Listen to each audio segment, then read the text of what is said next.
Depuis la naissance de l'arène, j'ai toujours voulu vous montrer à quel point les sports de combat, même les plus violents, étaient tout sauf des disciplines à faible QI. Et cette fois, je vous plonge dans une autre discipline incroyable, mêlant réellement cerveau et physique. Alors si vous avez le QI d'Einstein et les muscles de Stallone, le chessboxing est fait pour vous. J'ai rencontré Thomas Cazeneuve, champion du monde, qui nous en parle à merveille. Vous écoutez l'Arène Podcast, c'est l'épisode 18.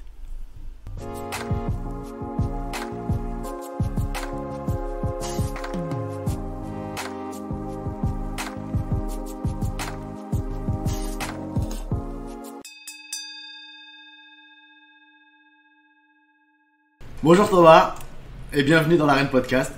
C'est un plaisir et un honneur de te recevoir, toi le double champion du monde de chessboxing. Yosh Saïd, tout le plaisir est pour moi. Alors avant toute chose, et comme j'en ai l'habitude, est-ce que tu peux te présenter pour le grand public s'il te plaît ? Oui, je m'appelle Thomas Cazeneuve, j'ai 28 ans, je fais du recrutement à côté de mon sport et je suis donc double champion du monde de chessboxing. D'accord, alors chessboxing, directement je te pose la question, qu'est-ce que c'est en fait ? C'est un sport en fait qui mélange la boxe anglaise et le jeu d'échecs. Donc c'est un sport un petit peu hybride et particulier, mais que je kiffe vraiment. Mais attends. Échec, boxe. Comment ça se passe ? Comment ça s'organise ? Alors en fait, on alterne 3 minutes d'échecs avec 3 minutes de boxe anglaise. Donc en fait, on continue 3 minutes d'échecs, 3 minutes de boxe jusqu'au KO ou à l'échec et mat. D'accord, donc alors, le combat ça commence par le combat tout de suite, enfin par la boxe ? Non, ça commence par le jeu d'échecs. D'accord. On commence une partie en fait pendant 3 minutes. Okay. Ensuite la cloche sonne comme à la fin d'un round de boxe classique. D'accord. Bien sûr, on n'a pas les gants. Ouais. Donc là on retourne dans son coin, Ouais. on met les gants. Pendant ce temps, des gens viennent sur le ring pour enlever l'échiquier. Parce qu'en fait la table, l'échiquier sont au centre. Ah d'accord, ça, ok, Ouais, ça reste c'est ça, okay. c'est au centre. On joue avec des casques insonorisés aussi pour éviter d'entendre les commentaires, le bruit de la foule et pour pas être trop déconcentré. Donc ça sonne, l'arbitre vient, dit ok c'est bon, maintenant on met les gants. Donc on se lève, on met les gants. Et là on part pour 3 minutes d'anglaise. Et donc on fait le round. Et s'il n'y a pas de KO, ça sonne, on retourne dans le coin, on enlève les gants et on reprend la partie d'échecs. La même partie d'échecs qu'on a commencé bien sûr. D'accord. Et on continue comme ça jusqu'à ce que mort s'en suive. Donc jusqu'à échec et mat, ou KO, ou il peut y avoir match nul ? Alors il peut y avoir match nul en fait sur l'échiquier. En fait il peut y avoir match nul aux échecs. On peut proposer nul ou il peut y avoir répétition de coups. Enfin il y a plein de possibilités aux échecs où il peut y avoir match nul. Ouais. Et dans ce cas là on fait un autre round de boxe pour chercher le KO. D'accord. Et là s'il n'y a pas KO c'est au point. Et ça arrive jamais. Franchement c'est des scénarios, c'est jamais arrivé. Franchement depuis que le chessboxing existe je crois pas que ce soit déjà produit. Mais alors du coup comment toi, depuis quand pardon tu pratiques le chessboxing ? Alors j'ai fait mon premier combat officiel à Berlin en 2016. Donc ça fait pas si longtemps que ça, 5 ans à peu près. Sachant que j'ai commencé les échecs petits et les sports de combat à 15 ans. D'accord. T'as commencé à quel âge à peu près les échecs ? Les échecs j'ai commencé, j'avais 4 ans. D'accord. Ouais, j'ai commencé à 4 ans et j'ai commencé le pied-point. Ouais. J'ai fait beaucoup de pied-point avant l'anglaise. Du coup il y a 13 ans maintenant. Ouais. Il n'y avait pas le chess kickboxing. Ouais non, effectivement, voilà, chessboxing c'est que de l'anglaise. Donc ouais, je me suis reconverti à l'anglaise il y a peut-être aussi 5-6 ans que je fais que de l'anglaise. Et avant j'ai fait du coup je combattais en kick française et j'ai fait un peu d'MMA aussi. D'accord. D'accord. Et t'étais à un bon niveau en boxe, en kickboxing pied-point ? Je me débrouillais, j'ai pas eu de gros titres. Mais ça va, j'ai fait championnat de France. J'étais en équipe régionale de PACA. D'accord. Je kiffais quoi. Je kiffais, mais j'étais pas comme aux échecs en fait. Je kiffais ça, mais j'étais pas jamais de titre vraiment de champion de France ou à vraiment haut niveau. D'accord. Mais alors comment ? Comparé à maintenant, ça y est. Ouais, c'est voilà, maintenant. En plus c'est champion du monde carrément, double champion du monde, pardon. Double champion du monde on a. Mais alors justement, c'est la question que j'allais te poser, c'est comment ça se passe parce qu'en boxe on est classé forcément, aux échecs c'est pareil, on a un classement. Exactement. Mais alors du coup toi t'avais pas forcément de classement sur les deux disciplines. En fait j'avais jamais fait de combat d'anglaise pur. Et par contre j'avais un classement, ce qu'on appelle un classement Elo aux échecs. Donc là c'est un classement international, donc on sait à peu près, voilà, c'est plus facile d'être référencé. Mais effectivement anglaise, j'avais pas de combat. Enfin j'en ai fait un que j'ai perdu en plus, jusque là je les ai. Attends que je le rattrape, mais j'aurai ma revanche un jour. Mais sinon ouais, j'avais pas de combat d'anglaise pure. Donc là cette année je vais combattre. Ouais. Enfin championnat pour justement avoir l'expérience aussi juste en anglaise. D'accord. Et en chessboxing, du coup, ouais, j'ai fait 10 combats au total. D'accord. Et alors, du coup, tu me dis que tu vas faire un combat de boxe anglaise justement pour préparer, c'est ça? Ouais, faut que je fasse que des combats d'anglaise maintenant. J'ai envie de progresser, j'ai envie de passer pro, j'ai envie de gagner des titres en anglaise. D'accord, ah ouais, non, ouais. D'accord, ok. Ouais, non, je veux vraiment personne en anglaise pure. D'accord, du coup, tu ferais ça en même temps que le chessboxing? Ouais, bien sûr. D'accord. Ah ouais. D'accord. Et est-ce que tu serais partant aussi pour faire des compétitions d'échecs justement? Ouais, aussi. J'en ai fait, ouais, j'en faisais plus jeune ça. Des combats d'échecs, j'en ai fait pas mal. Mais le problème, c'est que les échecs, je jouais beaucoup en lent.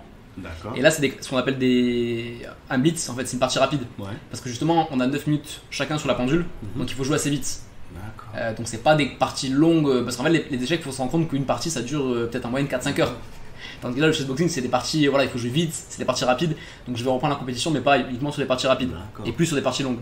Ok. Je pense. Je pense. Et ouais, anglaise, le but c'est passer, gagner, enfin, être champion de France. Passer les étapes. Ouais, c'est ça. Champion de France, c'est passer pro rapidement. T'es en quelle catégorie toi? Je suis en moins de 65 en chessboxing et en anglaise classique, je combats en moins de 69. D'accord. Donc. Parce que je peux pas cutter comme je fais en chessboxing. Ouais, voilà. Parce que. Enfin, en anglaise, c'est comme les combats que je faisais en petit point, t'es pesé et tu combats direct après en fait. Il n'y a pas de 24-48 heures où tu peux remanger, te réhydrater, ça marche pas comme ça. Et en boxe anglaise, ton objectif c'est de passer directement pro et les ceintures? Ouais, ensuite, anglaise, pro direct, dès que je peux quoi. Ouais. Dès que je peux, j'espère encore faire peut-être 1 ou 2 ans en amateur, et D'accord. après je veux passer pro, bien sûr. T'as un modèle en boxe anglaise? J'en ai beaucoup. Je dirais Pac-Man. Manny Pacquiao, ouais, c'est le boxeur que je préfère. Je pense. Après, j'aime beaucoup Canelo, mais bon, comme tout le monde.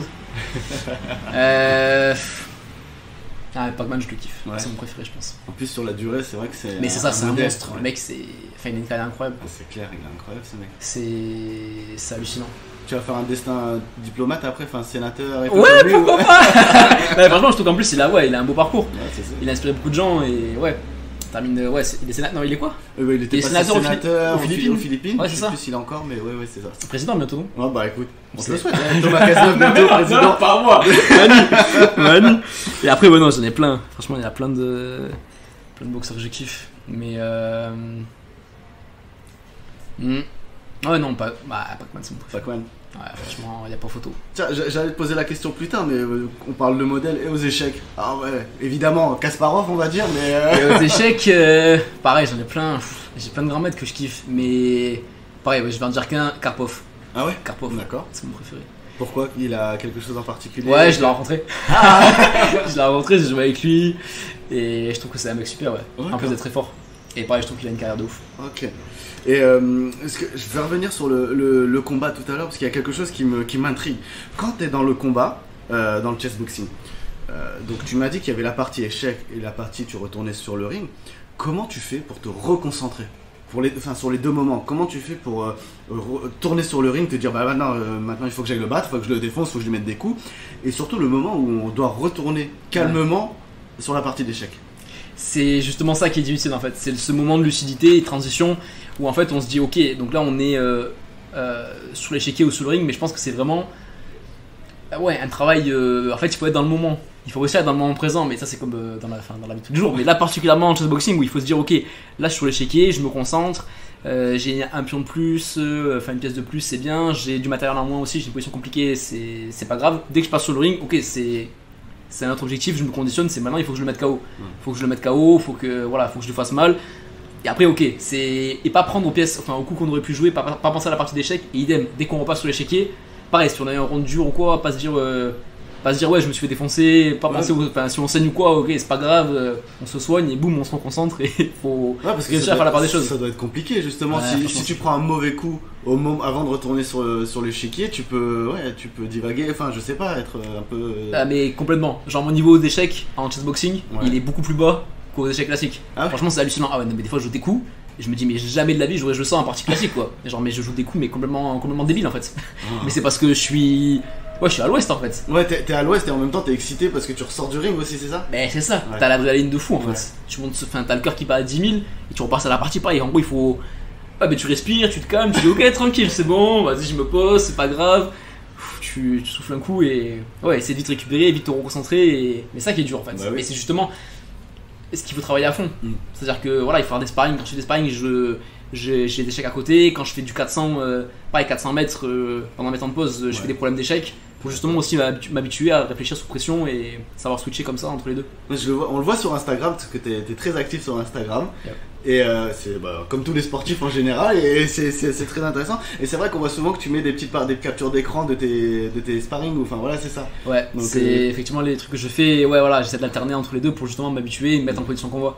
Mais c'est pour ça aussi que je veux passer pro en anglaise en fait, rapidement et pareil, je veux combattre au niveau. Alors du coup, juste, quel est le plus dur? De repasser sur le ring après la partie d'échecs, ou de redescendre enfin de partir sur l'échiquier après le combat, enfin... Ça dépend qui on a en face. Ça dépend qui on a en face parce que ouais, c'est toujours pareil en fait. Si t'es un mec, forcément t'es un mec qui est trop fort aux échecs, mais où t'es au-dessus en boxe, bah, tu vas préférer aller sur le ring pour le défoncer. Mais pareil, si t'es un mec si t'as un Tyson en face, bah ouais, tu vas préférer être sur l'échiquier pour souffler un peu. Donc ouais, ça dépend de la stratégie que t'as. Du coup, tu peux avoir en fait un mec qui peut être super fort aux échecs, un peu moins bon en boxe, et l'inverse c'est ça. Donc, Ouais, exactement. Là, il commence à avoir des profils complets, vraiment. Mais au début, c'est vrai que c'était généralement soit des mecs qui étaient forts dans une discipline et pas très forts dans l'autre. Mais là, ce qui est bien, c'est quoi? Ça commence un peu à se développer. Et du coup, t'as des mecs qui sont vraiment complets dans les deux. J'imagine qu'on a dû te poser la question, mais 20 000 fois, et j'imagine que tout le monde se la pose. Est-ce qu'on perd des neurones quand on prend des coups après pour jouer aux échecs? Ouais, effectivement, ouais. Effectivement, on est moins concentré qu'en temps normal et ouais, forcément, c'est plus dur. Mais bon, c'est plus dur pour moi, c'est plus dur pour l'autre aussi. Donc en fait, ok, le niveau il baisse dans les deux camps, donc finalement ça va, on se retrouve. On parlait de tes modèles tout à l'heure. Est-ce que parmi les films que tu as regardés, gros cliché que je vais te sortir, tu regardais Rocky parce que boxe, et tu as regardé dernièrement le jeu de la dame sur Netflix? Bien sûr. Alors déjà c'est Rocky, c'est grâce à Rocky que je me suis mis à la boxe. Ah d'accord, ok. Déjà. Parce qu'en fait avant je faisais du hand et mon Ok. club s'est dissous quand j'étais en seconde. En fait en troisième pour le passage de l'été. En fait en gros j'avais plus de sport et puis tu vois je veux commencer un nouveau sport. Et j'ai regardé Rocky cet été là et je me suis dit putain mais il faut que je fasse de la boxe en fait. C'est genre c'est pour moi ce sport. Vas-y j'en fais. Et il n'y a pas de club de boxe anglaise là où j'étais parce que j'habite un petit village où il n'y a pas de club d'anglaise pur. Donc j'ai commencé le pied-point avec les vêtements sourds et je regrette pas du tout, c'était génial. Mais du coup c'est grâce à Rocky que ouais bien sûr c'est Rocky qui m'a donné envie de faire la boxe et bien sûr le jeu de la dame dès que c'est sorti je l'avais pas vu au début de la série. Ah ouais. J'ai reçu 1 million de messages. Et qu'est-ce que t'en penses? Est-ce que c'est des vraies parties? Est-ce que t'as kiffé? Je me suis dit ok vas-y je vais regarder. Et effectivement c'est. Alors, j'ai kiffé aussi. Ouais, T'as c'est kiffé, vraiment c'est bien. des vraies Et c'est parties. des vraies parties, C'est il y vrai. a des vrais sacrifices, franchement c'était ouf. Et quand t'étais petit, t'étais pareil qu'elle, tu regardais au Exactement, ouais je voyais des pièces partout. Non pas du tout. Non elle est vraiment trop forte. Mais ouais non franchement j'ai kiffé. Mais c'était insupportable de regarder avec moi parce que je mettais pause tous les 30 secondes pour dire ouais t'as vu il y a juste ça parce qu'il y a eu ça, et tout c'est incroyable. Donc, Mais ça a cartonné cette série, hein. Ça a cartonné parce que t'as beaucoup qui se sont mis aux échecs et je m'ai même racheté un échiquier. voilà. Bon, je jouerai pas contre toi. Non, on va pas tenter, mais voilà. Question, c'est quoi le plus kiffant entre faire un échec et mat ou mettre un KO? Mettre un KO bien sûr. Non en vrai. Là si en vrai mettre un KO. Mais bon quand tu sais les conséquences que ça a c'est un peu égoïste aussi tu vois. Ça fait chier de dire ouais tu blesses l'autre. Mais ouais c'est toujours quand même plus impressionnant. Et c'est aussi. Je pense que c'est pour ça qu'il vaut mieux avoir aussi un niveau solide en boxe parce que ouais il faut pas oublier que c'est. Enfin on joue pas à la boxe, tout le monde le sait et du coup ouais quand t'as des mecs qui jouent un petit peu d'échecs qui disent ouais je vais essayer tout ça en fait ils se rendent pas forcément compte. Parce qu'en chessboxing on combat comme les pros en fait. On a juste protège-dents, on combat torse nu, parfois bandage dur. Ouais. Donc voilà c'est pas. Quand tu prends un boxeur qui a 150 combats en batteur en bandage dur, faut quand même être solide quoi. Faut pas juste dire ok j'ai fait 2 400 et un an de taille et vas-y je vais faire du chessboxing. Faut quand même être prêt quoi. Justement, moi ce que je voulais savoir aussi c'était le niveau en France. Est-ce que on est élevé? Est-ce que ça commence seulement parce que tu m'as dit que c'était un sport jeune au final? Est-ce que voilà où on en est en France du chessboxing? Et ben on est un pays qui marche plutôt pas mal en France, franchement. Parce qu'on a ramené 7 médailles au dernier championnat du monde. Donc franchement, franchement, on commence à être pas mauvais.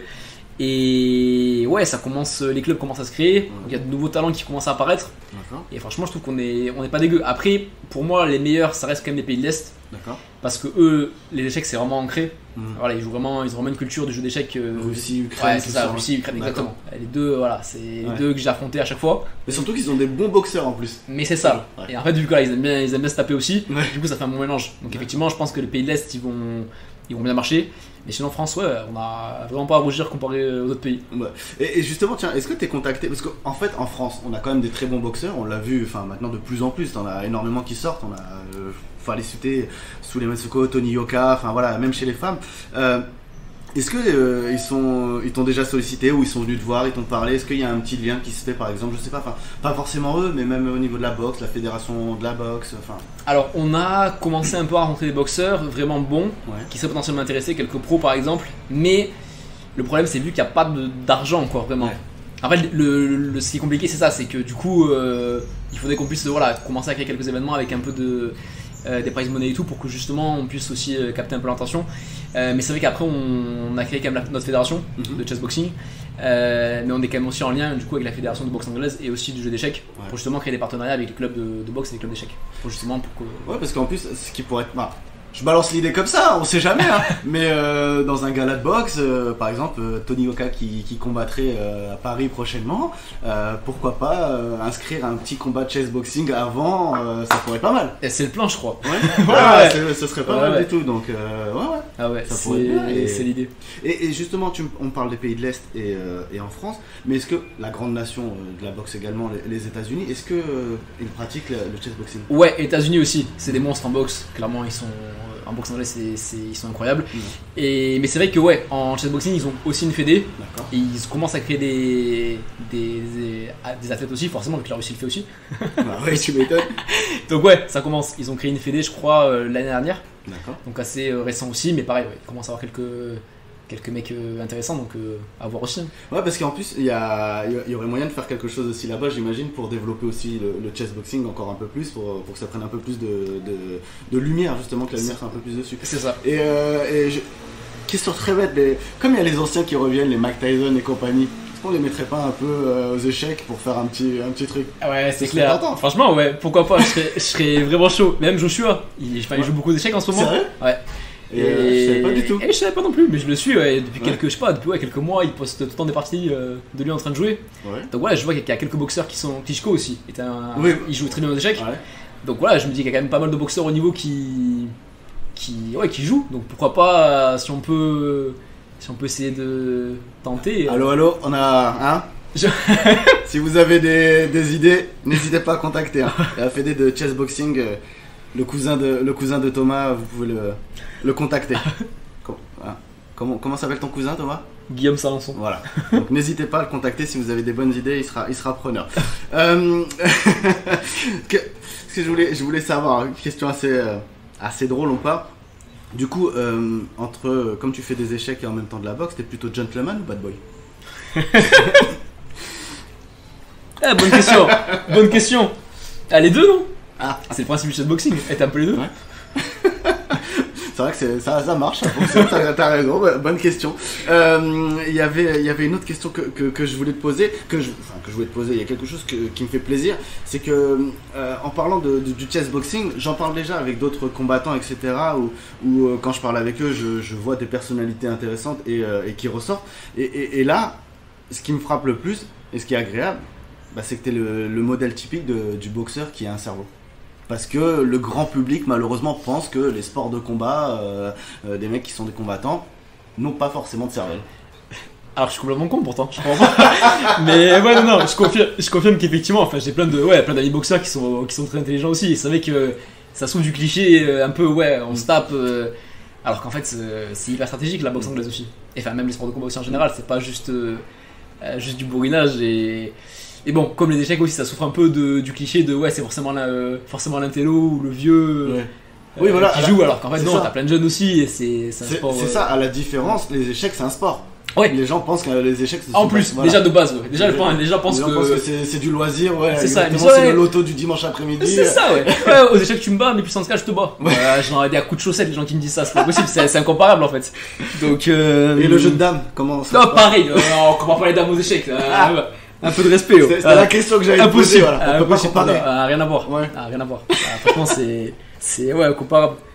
C'est ça que je voulais te poser également. J'imagine qu'il y a un énorme travail mental et psychologique par rapport à ton approche sportive et surtout au chessboxing parce que déjà la boxe en général, je sais qu'on a un travail mental énorme. Il y a le travail physique, on le sait, mais travail mental énorme. Pareil pour le chessboxing, ça doit être impressionnant, quoi. C'est ouais, exactement. Donc là, j'ai commencé à avoir un préparateur mental justement pour ouais m'entraîner à ça parce que comme tu l'as dit, il faut savoir se concentrer au bon moment, être lucide, rester dans le moment présent. Puis il y a aussi la pression des combats, quoi. La pression des combats, forcément, c'est une pression qu'il faut gérer déjà en sport de combat classique où déjà la pression est quand même énorme. Et en chessboxing, ouais, encore plus, je trouve, parce que c'est pas comme un combat de boxe où tu peux chercher la touche ou gagner avec les juges. C'est genre, tu sais qu'en fait, à chaque round, peut-être c'est le dernier, donc à chaque round, t'envoies tout pour faire mal, pour mettre KO. C'est pas juste ok, ouais, ce round là je le gagne, ce round là, ok, je temporise un peu, peut-être je le perds, c'est pas grave, le round d'après j'envoie tout. Ou alors, ok, je suis pas touché, je le montre au juge. En fait, il y a pas de tout ça. C'est genre, tu rentres juste pour mettre KO. Y a pas de, tu sais qu'il y aura pas de décision, il y aura pas de. Donc je trouve que c'est encore plus animal que la boxe anglaise classique. Et déjà, la boxe anglaise, je trouve que c'est encore plus animal que les autres sports de combat. Ouais. Que le pied-point que j'ai pu faire, je trouve que c'est encore plus. C'est vrai. Ouais, D'accord. je trouve que c'est encore plus dur. Ok, je pensais Plus que les MMA, bizarrement. Ouais. Je trouve que c'est encore plus. Ouais. Encore plus. Peut-être pas. Ouais, plus animal, je trouve. Ah ouais, Parce que je trouve que c'est. C'est plus l'instinct qui ressort. D'accord. Parce que je trouve que c'est plus naturel peut-être de taper avec les poings, peut-être tu vises aussi. La plupart des coups sont donnés au visage aussi. C'est pas tu fatigues la jambe avant ou t'essayes de. Non, c'est tu vrai. vises. Ouais, parce que ça fait mal dans la parce tête. ouais, c'est ça, parce qu'au MMA, il y a une approche vraiment technique. Tu as vraiment travaillé à l'avance le combat. Exactement, Tu sais ce que t'as tu différents dois faire, styles. Enfin voilà, moi forcément j'étais un striker quand je le faisais parce que j'étais nul au sol. C'est logique, j'étais éclaté dès qu'on m'a attrapé, j'étais cuit. Donc ouais, mon combat j'essaie de rester debout le plus possible. Mais ouais, je trouve que. Et donc en chessboxing encore plus, il y a cette approche préparation où tu dis ok, ouais, je vais à la guerre, mais encore plus. C'est KO ou rien en fait. Donc. Quel est ton meilleur souvenir dans le chessboxing? Mon meilleur souvenir, c'est quand j'ai été champion du monde pour la première fois. Ouais. C'était en Inde et ouais, c'était incroyable en fait comme sentiment parce que en fait j'ai découvert le chessboxing quand j'avais 18 ans. D'accord. C'est mon père qui m'a envoyé un article un jour en disant j'ai trouvé ton sport lol. Je me rappelle, donc c'était à 10 ans. Et ouais, en fait carrément, et j'ai dit mais ouais, je vais être champion du monde de ça en fait. Et donc forcément au début tout le monde rigolait, enfin déjà personne ne prenait le sport au sérieux et que moi je devais être champion du monde parce que j'avais pas de niveau de fou aussi en pied-point, aux échecs non plus, donc tout le monde rigolait, tout le monde disait ouais, c'est impossible et tout. Mais moi je me suis dit ok, j'ai trouvé mon sport, je vais être champion là-dedans c'est sûr. Et j'ai travaillé pendant des années pour ça en fait, des années, et quand je l'ai été, je me suis dit putain mais enfin ouais. Genre c'était ouf, je me suis dit putain mais c'est mon rêve quoi qui se réalise et c'est incroyable en fait. Et je souhaite à tous du coup ouais franchement quand vous avez. Je sais que c'est hyper cliché de dire ça, ouais, quand vous avez des rêves, allez-y et tout, mais franchement, c'est la vérité. Enfin, peu importe ce que pensent les autres, et même si vous dites que c'est impossible et que vous n'arrivez pas, et que vous n'avez pas le niveau, et que vous n'avez pas de talent, franchement, allez-y parce que c'est faisable. Ouais. Et ton pire souvenir, malheureusement, s'il y en a un? Mon pire souvenir, franchement, j'en ai aucun. En chessboxing ? Ouais. Aucun. Franchement, j'ai kiffé, j'ai tout kiffé. Même quand j'ai fini à l'hôpital ou quoi, franchement. T'as fini à l'hôpital? Ouais, il y a un combat, j'ai fini à l'hosto, j'ai boxé un mec qui m'a un peu défoncé. Ah ouais, c'est quoi? À l'Ukrainien justement. Ah d'accord. Et je veux la revanche, Timur, tu le sais que je vais te défoncer. Tu sais que je me suis entraîné, que je veux la revanche, mais ouais, un combat assez dur où donc j'ai gagné au 4ème round d'échecs. On a fait 3 rounds d'anglaise. Et effectivement, ouais, j'étais bien amoché, mais bon, finalement ça va, j'avais un hématome au foie. D'accord. Oula. Juste. Et j'étais un peu amoché, mais franchement ça va. J'ai passé la nuit en observation, ils m'ont laissé sortir le lendemain. Je peux juste pas manger de chocolat. J'étais un peu deg parce qu'après le cut des 65 kilos, je me suis dit, ouais, je vais me casser le bide. Et là, il me dit, non, faut que tu ménages ton foie et tout. J'étais écœuré. Ah, mais c'est ça, en fait. Ouais, peut-être c'est ça, mais. Ou genre, le moment où on m'a dit, ouais, en fait, non, tu peux plus manger. C'est ça, tu manges pas ce que tu veux. J'étais là, non. Ouais, c'était dur. Là, après, j'ai eu quelques galères, forcément. J'ai eu mon cut en Turquie qui s'était pas très bien passé. Où j'ai dû faire 45 minutes de sauna pour passer la pesée. Ah, ça c'était vraiment dur aussi. Franchement, genre, j'avais mal au rein, j'étais failli tomber dans les pommes. J'étais un peu usé. Mais pareil, je l'ai passé et après je suis trop content quoi. Et quels sont maintenant tes objectifs avec le chessboxing par exemple? Enfin, tu m'as dit que tu voulais passer aussi boxe anglaise, ça pro, il n'y a pas de problème, mais j'imagine que tu gardes forcément le chessboxing en ligne de mire, forcément, ça c'est le truc c'est la base. Ouais. Ça tu le gardes. Est-ce qu'il y a un objectif, parce que tu es déjà double champion du monde, est-ce qu'il y a les JO, est-ce que je sais pas, est-ce qu'il y a envie que ça soit installé dans les jeux, je sais pas, est-ce qu'il y a des choses que... Ah, il y a plein de choses. Plein d'objectifs, plein de rêves. Ouais, alors déjà, ouais, il faut que je passe pro en anglaise. D'accord. Faut que je passe pro en anglaise et que j'aille taper des Canelo, des Mayweather et tout, Ouais. que j'aille les défoncer. Faut que je passe grand maître d'échecs. D'accord. Faut qu'en chess boxing, je reste invaincu. Ok. Je vais continuer à combattre et rester invaincu. En 65 kg, rester champion du monde. Aller chercher une ceinture peut-être en 70 aussi. Comme Pac-Man justement, mais qui est champion du monde de toutes catégories, c'est insolent. Donc ouais, si je peux être peut-être champion du monde dans une nouvelle caté aussi, pourquoi pas. Et ouais, avoir le plus de combats possible, faire le plus de galas et plus de championnats, et idéalement faire les JO, Ouais. que le chessboxing soit aux JO assez rapidement et que j'ai la chance de le faire, parce que ce serait ouf. Bah ce serait exceptionnel. En plus ça fait vraiment esprit Jeux Olympiques le chessboxing. C'est ce que je trouve, ouais. Franchement, je pense qu'il y a des valeurs qui peuvent être aux JO et il y a moyen que ça le fasse quoi. Vous essayez de pousser avec les fédés Ouais. Ouais, de ouf. On essaie de pousser. C'est le but avec justement Enki Bilal. Ouais. C'est lui qui a créé le sport. Mhm. Et merci Enki, je te remercierai jamais assez encore. Mais ouais, lui il y croit aussi et on va tout faire pour que ce soit. Ça JO. pourrait être là forcément à Paris non, mais est-ce que ça pourrait être Los Angeles après ou... Ouais, les prochains, on Ouais. espère. Paris, c'est sûr que c'est impossible, ouais. peut-être les prochains, ouais. Et sinon, ceux d'après au plus tard. Au Oui. plus tard. Ouais. Brisbane, c'est ça d'après ce que j'ai vu ça a été annoncé. C'est beau, c'est. Ah ouais Ouais, C'est beau, c'est les prochains. pas mal. Ouais. 2032 ouais, c'est ça. Non, oui, c'est 2032, c'est ça. Ah, c'est bon, je suis encore en forme, y'a pas de soucis. Donc, Je serai là. nickel. Je serai là. Est-ce que pour finir sur ce magnifique podcast, est-ce que t'aurais tu l'as déjà dit, croyez en vos rêves, mais est-ce que tu conseillerais les jeunes, comment tu les conseillerais, que ce soit des femmes également? Je t'ai même pas posé la question, mais est-ce qu'il y a des femmes d'ailleurs qui pratiquent le chessboxing? Ouais, il y a des femmes, mais on a une championne du monde, d'ailleurs En française, ouais, Lara. Donc, ouais, après, c'est sûr que le problème, c'est que la boxe, c'est quand même un sport assez masculin, Ouais. et les échecs aussi. Enfin, les gens, ils s'en rendent pas compte, mais c'est quand même un sport hyper masculin aussi. D'accord. Donc, le truc, c'est que la combinaison des deux, Ouais. logiquement, ça C'est reste compliqué, masculin. Ouais. Mais il y a quand même des femmes qui pratiquent, et Ça, c'est- ça commence, et ouais. Ça se démocratise un ça se peu plus, démocratise ça, aussi, c'est ouais, cool ça, ouais. carrément. Et du coup, ouais, voilà, qu'est-ce que tu voudrais dire aux jeunes qui voudraient se lancer, que ce soit d'abord dans les échecs, que ce soit dans la boxe, que ce soit dans le chessboxing?